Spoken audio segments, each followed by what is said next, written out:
Tenth standard. जैसे कि पिछले लेक्चर में हम लोगों ने क्या देखा, प्रैक्टिस सेट 1.2 सब क्वेश्चन हम लोग देखे नहीं थे। मैंने बोला था आप एक क्वेश्चन कीजिए, नहीं आए तो पूछिए, ठीक है। तो वो ग्राफ पेपर पेंसिल का काम, तो उसको हम लोग बैठ के भी कर सकते हैं या पूछेंगे तो मैं एक एक क्वेश्चन को डिफाइन करूँगा, ठीक है। और आता जरूरी है, तो चलिए उसको हम लोग थोड़ा सा साइड में रख के 1.3 पे आते हैं। और यहाँ से एक क्वेश्चन जो है 3 मार्क्स का भी आता है, एक 2 मार्क्स का भी आता है, 1 मार्क्स का भी आता है। तो जैसे कभी कभी बोल देता है ना कि ये क्या है, तो हमें बताना पड़ेगा क्या है, डिटर्मिनेंट्स है। ये जो साइन होता है दोस्त ना, ये किसका साइन है, डिटर्मिनेंट्स। तो पहला वो वही बोलेंगे, इनको सॉल्व कीजिए। तो कैसे करना है मैं आपको बता दे रहा हूँ। जैसे यहाँ 3 लिखा है, यहाँ 2 लिखा है, यहाँ लिखा है 4, यहाँ लिखा है 5। तो किसी भी मैट्रिक्स, किसी भी डिटर्मिनेंट्स को सॉल्व करते समय हमें कैसे सॉल्व करना है ये देखते हैं। जब हम डिटर्मिनेंट्स को सॉल्व करेंगे ना, तो इसका मल्टीप्लाई इसके साथ, यानी 3 का मल्टीप्लाई 5 के साथ। ये लाइन समझ में आया। जैसे ही हम इसको इधर के लिए मल्टीप्लाई करेंगे, यहाँ क्या लगा देंगे, माइनस, यानी 4 का मल्टीप्लाई 2 के साथ। ये लाइन समझ में आया। क्या लिखेंगे, 5 3 जा 15, 4 2 जा 8। समझ में आया। इधर के लिए माइनस लगा, कितना आया दोस्त, 6। ये लाइन समझ में आया। चलिए, ये पहले का हमने फर्स्ट लिया, वो फिलअप दिया है।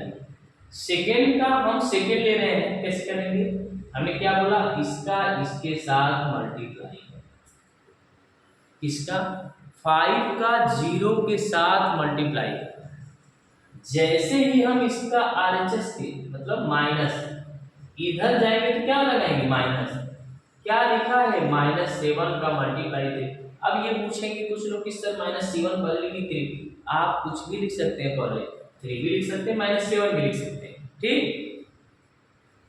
5 का 0 के साथ मल्टीप्लाई करेंगे क्या हो जाएगा, 0 से किसी के भी साथ मल्टीप्लाई करेंगे वो क्या हो जाएगा, 0। और माइनस माइनस प्लस क्या हो जाएगा, माइनस माइनस प्लस। 7 3 जा 21, तो कितना आया दोस्त, 20। 10th आपको समझ में आ रहा है सबको, नहीं समझ में आए पूछिए, एकदम बेसिकली जहाँ से भी आपको अगर थोड़ी भी प्रॉब्लम हो रही है ना, तो आप तुरंत पूछा कीजिए सभी लोग, ठीक। चलिए, अब जैसे मैं हर टाइप का क्वेश्चन लिया हूँ। कुछ लोग सोचेंगे सर अगर ऐसे डिनोमिनेटर न्यूमरेटर में हो तो कैसे, सब उसमें भी आपको थोड़ी मेथड देखिए ना दोस्त, ऐसा थोड़ी बदल जाएगा क्वेश्चन। देखिए, 7/3 का मल्टीप्लाई किसके साथ करेंगे, 1/2 के साथ। कोई डाउट है, लेकिन हमने बोला जैसे इधर करेंगे मल्टीप्लाई क्या लगा देंगे, माइनस, यानी 3/2 का मल्टीप्लाई 5/3 के साथ करेंगे। तो 7 1 जा 7, 3 2 जा 6। कोई डाउट है, देखिए माइनस है तो माइनस, 3 5 जा 15, 2 3 जा 6, यानी हमने न्यूमरेटर का न्यूमरेटर के साथ, डिनोमिनेटर का डिनोमिनेटर के साथ मल्टीप्लाई किया। अब हम ये देखेंगे कि क्या दोनों का डिनोमिनेटर इक्वल है कि नहीं है। अगर इक्वल है तो जो ऊपर लिखा रहेगा, माइनस है तो माइनस, प्लस रहता तो प्लस। इक्वल है तो हमें कुछ नहीं करना है। फिर कितना बच गया, तो 7 में से -15 जाएगा तो -8/6 आएगा। आप चाहो तो कट कर लो, 2 4 जा 2 3 जा, तो क्या आएगा, -4/3। देखो ये आना जरूरी है, क्योंकि इसके बाद जो मैं कराने जा रहा हूं ना, वो 3 मार्क्स का आएगा। तो क्वेश्चन एक एक जगह एक एक नंबर बटे हुए, आपने थोड़ा सा किया, यहाँ हाफ मार्क्स मिल जाएगा, यहाँ हाफ मार्क्स मिल जाएगा। ऐसे करके 1 हाफ मार्क्स करके आपको पूरे 40 मार्क्स मिलते हैं। तो हमें एक एक पॉइंट को बारीकी से देखना है, ठीक है। तो पहले बताओ ये आया कि नहीं आया, तभी हम आपको बाय यूजिंग ग्रामर रूल्स बताएंगे। तो क्लियर है सबको? तो चलो आओ इस चैप्टर का, इस प्रैक्टिस सेट का सबसे अच्छा क्वेश्चन लेते हैं। तो चलो सबसे पहले हमने बोला ना कि इस प्रैक्टिस सेट का सबसे जो मजेदार क्वेश्चन आता है बाय यूजिंग ग्रामर रूल्स। तो उसके बारे में पहले जान लिया जाए कि ग्रामर रूल्स कैसे सॉल्व करेंगे। तो ग्रामर रूल्स सॉल्व करते समय हमें कुछ चीज़ों का ध्यान देना पड़ेगा, जैसे इक्वेशन ऐसे ही होनी चाहिए, एक इक्वेशन, दूसरी a2x plus b2y is equal to c2। Cramer rules को सॉल्व करते समय हमारी इक्वेशन किस फॉर्मेट में होनी चाहिए? हमारी इक्वेशन इसी फॉर्मेट में ही होनी चाहिए, ठीक है।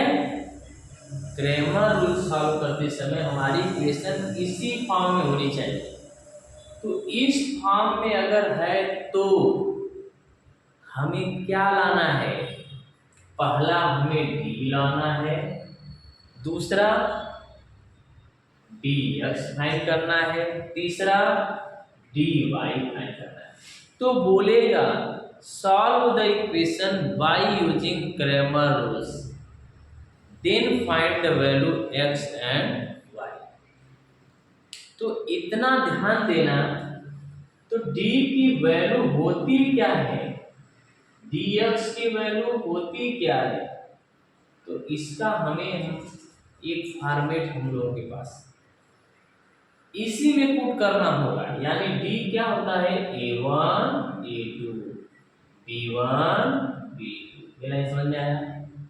dx क्या होगा, c1 c2 b1 b2, dy क्या होगा, a1 a2 c1 c2। यानी हमने क्या किया, एक बार हमने a1 a2 b1 b2 रखा, एक बार a1 को रिप्लेस किया तो उसकी जगह c1 c2 आ गया, बाकी वही रहा। एक बार हमने b1 b2 को रिप्लेस किया, वहां क्या लग गया, c1 c2। यानी c1 c2 क्या कर रहे हैं, दूसरे में dx में एक बार a1 a2 की जगह रिप्लेस कर रहे हैं, एक बार b1 b2 की जगह, ठीक। जब ये सारी चीजें हमको पता चल जाएंगी ना, तो जो दो इक्वेशन दिए हैं उन सब की वैल्यू यहाँ पुट करेंगे। और हमने आपको अभी बताया कैसे मल्टीप्लाई करेंगे, a1 का b2 के साथ, और जैसे ही इधर मल्टीप्लाई करेंगे क्या लगा देंगे, माइनस, तो a2 का b1 के साथ। कोई डाउट है? c1 का b2 के साथ और c2 का b1 के साथ मल्टीप्लाई करेंगे, कोई टेंशन है? फिर a1 का c2 के साथ और a2 का c1 के साथ मल्टीप्लाई करेंगे। बात समझ में आया? तो इसके बाद हमें क्या मिलेगा, x। तो यहां से कुछ न कुछ तो आंसर आएगा। तो x कैसे आएगा, dx by d, और y कैसे आएगा, dy by d से आएगा। तो दोस्त यही है बाय यूजिंग ग्रामर रूल्स। जैसे मैं इसको एज इट इज लिखा रहता, ठीक, मैं इसी के साथ एक क्वेश्चन लिख रहा हूं आपके बुक का पहला ही, देखिएगा जरा ध्यान से। तो जैसे देखिए हमने क्या किया है कि आपको पूरा फॉर्मेट दिया हुआ है। जैसे मैंने पहला क्वेश्चन लिया 3x minus 4y is equal to 10, 4x plus 3y is equal to 5। यहां से क्या करना है आपको, ये दिख रहा है इधर, नहीं तो मैं इधर लिखता हूं, यहां दिख रहा है यहां पे। तो देखिए वहां से a1 की वैल्यू क्या है, 3 है, a2 की वैल्यू क्या है, 4 है, b1 की वैल्यू क्या है, -4, b2 की वैल्यू क्या है, 3 है, ठीक है। यहाँ लिखूं C1 C2, तो C1 की वैल्यू क्या है 10 है, C2 की वैल्यू क्या है 5 है। आप पहले ऐसे लिख लेंगे, सभी लोग ऐसे लिख लेंगे। मैं देखिए आपको एक एक चीज रफ करके मिटाते बताते चलूंगा। तो हमने लिखा, तो ध्यान दीजिए जरा, A1 A2 हमने रफ किया, A1 A2 यानी A1 की जगह 3 आया, A2 की जगह क्या आ गया 4 आया। B1 B2 हमने B1 B2 को रफ किया, यानी B1 की जगह क्या आ गया -4 और इसकी जगह क्या आ गया 3। तो ये लाइन समझ में आया, कोई डाउट है? फिर यहाँ देखिए C1 C2, तो C1 C2, C1 की जगह क्या है 10 है, C2 की जगह क्या है 5 है। ये तो एज इट इज है, कोई टेंशन है? देखिए हम सिर्फ फार्मूले में वैल्यू को पुट कर रहे हैं और कुछ नया नहीं कर रहे हैं। A1 A2 3 है 4 है, फिर क्या है C1 C2 10 है 5 है। कोई डाउट है क्या? पहले बताइए, हमने सिर्फ वैल्यू रखा। अब जरा फ्रेंड्स इधर देखो, A1 की जगह क्या है 3, B2 की जगह क्या है 3, कोई टेंशन? माइनस है तो माइनस, यहाँ 4 इंटू -4 है, और माइनस माइनस क्या हो जाएगा प्लस होगा। तो मैं इधर लिखूं तो चलेगा सबको? चलेगा?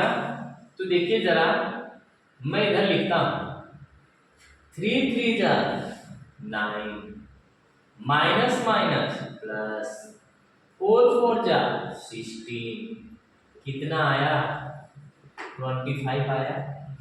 कोई डाउट है? C1 की वैल्यू क्या है माइनस, बताइए, यह हमने लिखा है दोस्त ना, क्या है? आप B2 भी लिख सकते हो, C2 भी B2 भी लिख सकते हो, कोई नहीं। यहाँ क्या लिखेंगे दोस्त 10 इंटू 3 लिखा, माइनस ना 5 इंटू -4, फिर वही कहानी, इस दोनों की जगह देखिए 10 3 जा 30, माइनस माइनस प्लस, 5 4 जा 20, कितना आया 50 आया। फिर हम वैल्यू रखेंगे 3 इंटू 5 माइनस 4 इंटू 10। जरा देखिएगा, हम फार्मूला के साथ आपका कैलकुलेशन कर रहे हैं। 3 5 जा 15 माइनस 40, क्या आया -25। अब दोस्त जरा देखो फार्मूला क्या लिखा है dx/d, नीचे दिख रहा है क्या? यहाँ तक दिख रहा है आपको? यहाँ तक दिख रहा है? ये दिख रहा है? ठीक है, अब ध्यान से देखिए जरा, मैं यहाँ लिखूं चलेगा?